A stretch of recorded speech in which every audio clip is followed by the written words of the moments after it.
حياتي فيها نقص او افتقاد للميل انرجي، ما خدتش الحب والرعاية الكافيين من العنصر الرجالي اللي المفروض يبقى موجود في حياتي. بداية الاب، الاخ، الجد، الزوج. اول حاجة انا لازم اكون اوير ان انا عندي افتقاد للميل انرجي، لان انا لما افهم ده واعرف انا ليه بكريف اي اهتمام او بكريف، انا عايزه اهتمام، عايزه اتشاف، عايزه اتعامل بحنيه، عايزه حد يسال عليا، عايزه حد يبقى محاوطني كده. ده بيخلي البنت تعمل حاجات كتيرة غلط، او تدخل في علاقات كتيرة غلط، او تروح لاي بق حنان كده مزيف بيترملها، عشان هي بتكريف ده. ما هي محتاجة تحس بده ومحتاجة تحسه من سنين.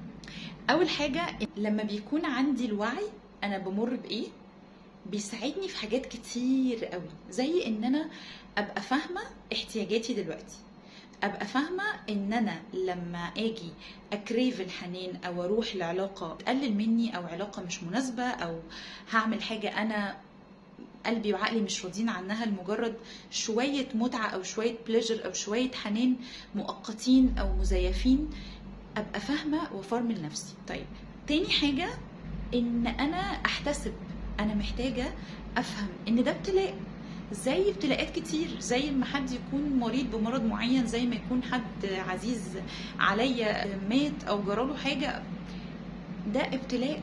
This is your battle. واحنا محتاجين نحتسب وندعي ربنا سبحانه وتعالى انه يقومنا ويرزقنا الحكمة.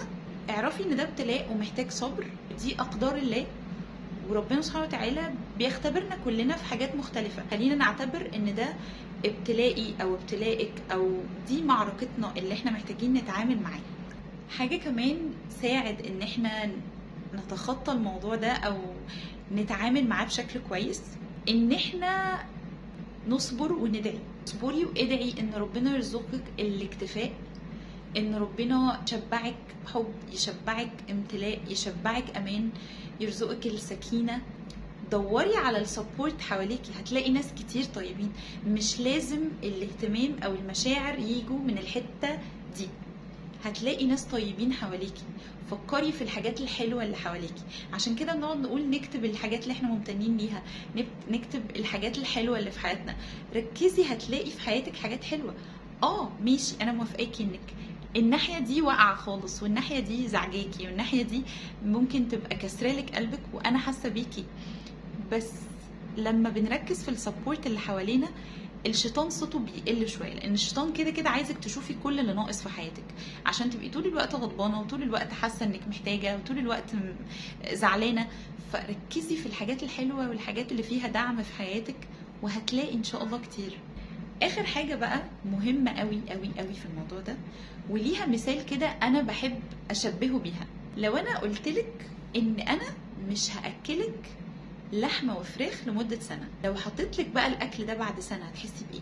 تحسي انك نفسك تاكليه كله، وحشك قوي الاكل ده، ولا هتركزي الاكل ده ريحته حلوه، نظيف، متبل كويس، مطهي كويس؟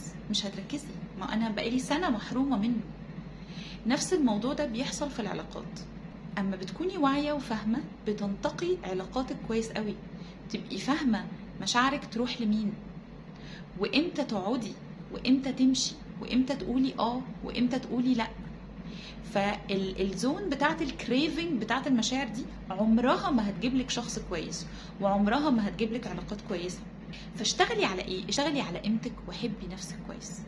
شوفي نفسك انتي، ما تدوريش على الشوفان بره، ما تستنيش طول الوقت الفاليديشن والكلام الحلو والدعم والمدح يجولك من بره. خليكي انتي عارفه قيمتك كويس، خليكي انتي مقدره وقتك ومقدره مشاعرك، لانك لما تدعمي نفسك في الحاجات دي هتركزي قوي قوي قوي في الانسان والعلاقات اللي بتختاريها، والطبق اللي هتقعدي قدامه عشان تاكليه.